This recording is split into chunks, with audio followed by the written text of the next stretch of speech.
मैं doctor Amit Sharma, associate professor botany, LBS government college Kotputli. आज हम पाइनस के बीजांड की क्या संरचना होती है इसके बारे में बात करेंगे। पाइनस की जो मेगास्पोरोफिल है, इस मेगास्पोरोफिल पर निचली सतह पर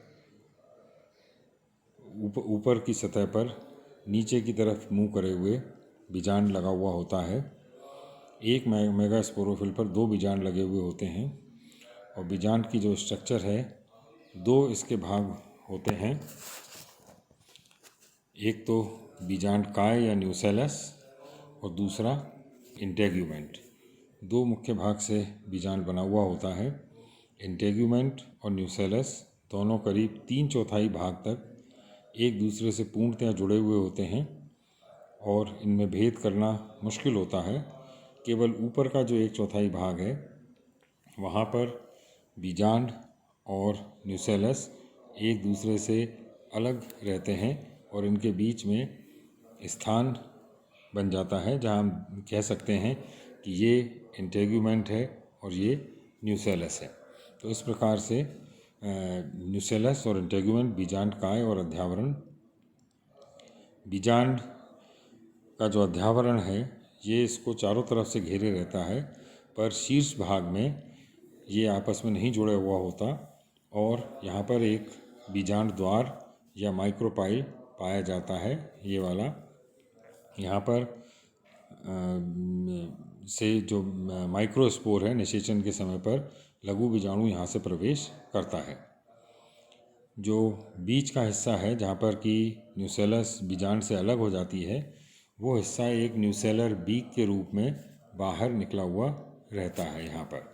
और ये न्यूसेलर बीक जो है, ये पूरी एक सॉलिड स्ट्रक्चर नहीं होता, बल्कि यहाँ पर न्यूसेलस इस तरह से बढ़ जाता है कि एक बीच में हमको बीक दिखाई देती है और उसके दोनों तरफ हमको ये जगह दिखाई देती है और इसके बीच की जो जगह है, ये पोलन चेंबर के रूप में काम करती है कि जब माइक्रोपाइल से माइक्रोस्पोर आता है तो वो यहाँ पर आकर सेटल हो जाता है और उसके बाद उसमें आगे विभाजन होकर पराग नलिका बनकर और आगे डेवलपमेंट होता है।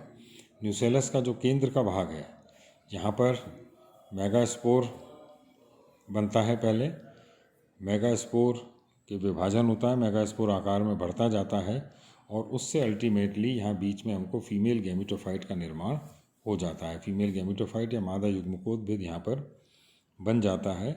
इस मादा युग्मकोद्भिद में बीजांड द्वार की तरफ वो वाला हिस्सा, वो वाला भाग जहाँ पर कि बीजांड द्वार है, उस वाले भाग में स्त्रीधानी या आर्किगोनिया का निर्माण होता है और एक बीजांड में इनकी संख्या 3 से 5 तक हो सकती है।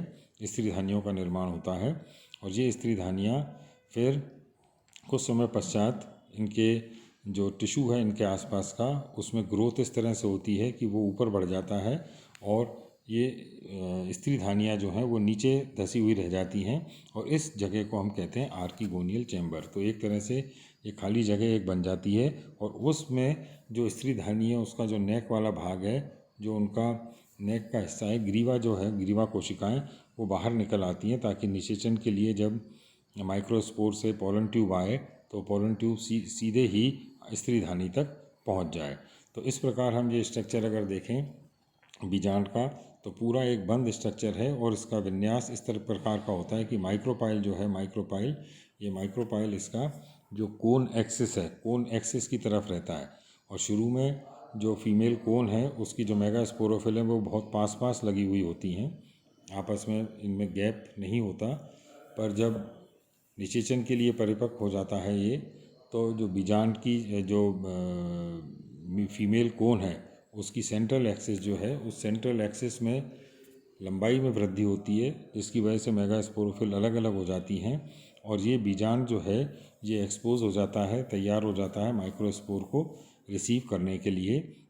जब माइक्रोस्पोर आता है तो वो माइक्रोस्पोर इसमें जो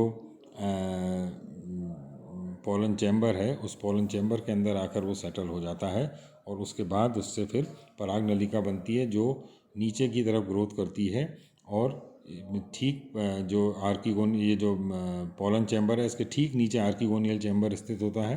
तो वो यहाँ पर इसके पास पहुंचकर और जो मेल गैमीट्स हैं वो अल्टीमेटली फीमेल गैमीट या एग तक पहुंच जाते हैं, जिनका निर्माण स्त्रीधानियों में हो चुका होता है। तो इस प्रकार से जो बीजांड है, जिसे हम कह सकते हैं ये एक मेगास्पोरेंजियम है, जिसमें मेगास्पोर बना, और मेगास्पोर इस मेगास्पोरेंजियम से बाहर नहीं निकलता बल्कि इसके अंदर ही उसने फीमेल गैमीटोफाइट का निर्माण कर लेता है। फीमेल गैमीटोफाइट में स्त्रीधानियाँ बन जाती हैं और स्त्रीधानियों में फीमेल गैमीट बन जाता है, निषेचन होता है, और निषेचन के पश्चात यही जो मेगास्पोरेंजियम थी, जो बीजांड था, ये बीज के अंदर परिवर्तित हो जाता है। तो ये पाइनस के बीजांड की जो परिपक्व बीजांड है उसके अंदर क्या क्या संरचनाएं दिखती हैं उसके बारे में बात हुई। बीजांड का परिपक्व बीजांड का पाइनस का क्या संरचना होती है और उसमें क्या क्या स्ट्रक्चर हमको दिखाई पड़ते हैं और उसकी ग्रोथ के साथ साथ उसमें क्या क्या परिवर्तन आते हैं।